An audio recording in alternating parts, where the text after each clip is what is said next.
जो दोस्त हैं उनको किस तरह की दिक्कत आ जाती है। जैसे मैं नया था, मुझे लिखते हुए दिक्कत क्या आ जाती थी मैं आपको बताता। मैं शुरू कर लेता था कहानी, एक आधा पैराग्राफ लिख लेता था या दो चार लाइनें कविता की लिख लेता था। उसके आगे मुझे समझ में नहीं आता था कि आगे की तरफ नहीं जानी है, आगे क्या करना है, आगे नहीं समझ में आता, क्योंकि उस मोमेंट पे आपने जो ध्यान में आया वो लिख लिया, उसके आगे समझ में नहीं आया। इसका मतलब क्या होता है? इसका मतलब मुझे अभी समझ में आ रहा है कि आपने अपनी थॉट को, अपने विचार को उतना समय नहीं दिया जितना समय वो मांग रहा था। कोई एक कहानी आपसे एक समय मांगती है पकने के लिए, कोई एक कविता आपसे समय मांगती है पकने के लिए।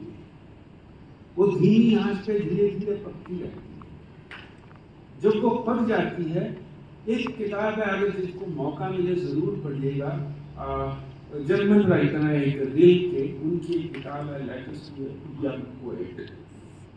उसमें उन्होंने लिखा है अपने यंग पोएट को, एक बहुत ही कमाल की बात लिखी है। तो मैं अपने सारे यंग दोस्तों को बताता हूँ वो क्या बात उन्होंने लिखी है।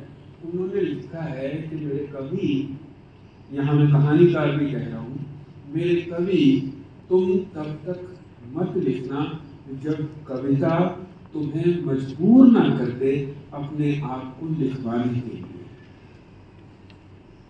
एक मौका आता है जब आप बिना लिखे उस पर्टिकुलर चीज को रह ही नहीं सकते। आपको लगता है कि यार ये सुबह शाम मुझे परेशान कर रही है, अब तो मुझे लिखना ही पड़ेगा इसको, अब तो इसको कागज पे उतारना ही पड़ेगा। हिंदी के बहुत ही मशहूर कवि हैं, बहुत ही मशहूर समकालीन कवि हैं नरेश सक्सेना साहब।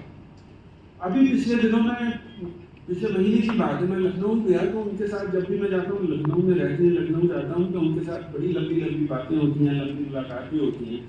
आज के दौर के सबसे बेहतर कवि, सबसे बेहतर कवि मेरे हिसाब से। उनसे बात हो रही थी, उन्होंने कहा मुझे कि इरशाद तुम्हारा भी अब गजल संग्रह लगभग बहुत लिखी है तुमने, तैयार होगा? मैंने कहा हाँ सर तैयार तो हैं, काफ़ी लिखी हुई हैं, अगर मैं छांट लूँ तो इतनी 100-150 तो गजलें निकल ही आएंगी जो मुझे लगता है सही लगती हैं मुझे। तो उन्होंने कहा तुम जाने के बाद पहला काम ये करो कि इन गजलों को छपवा दो, इन गजलों को किताब की शक्ल दो। मैंने कहा क्यों सर? उन्होंने कहा कि ये ना, जब तक तुम छपवाओगे नहीं तब तक तुम्हें इनसे छुटकारा नहीं मिलेगा। तुम्हें ये लगता रहेगा कि मेरे पास बहुत सारा सरमाया है, मेरे पास बहुत सारी चीजें पड़ी हुई हैं। जब वो चीजें तुमने लोगों को दे दी, किताब के जरिए लोगों तक पहुंच गई, फिर वो तुम्हारी नहीं रहेगी। वो जिसे कहते हैं ना, जिस तरह से डिस्क खाली हो जाती है, उस तरह से वो खाली हो जाएगी चीज और फिर नई चीज बनने लगेगी, फिर नई चीजें आने लगेगी।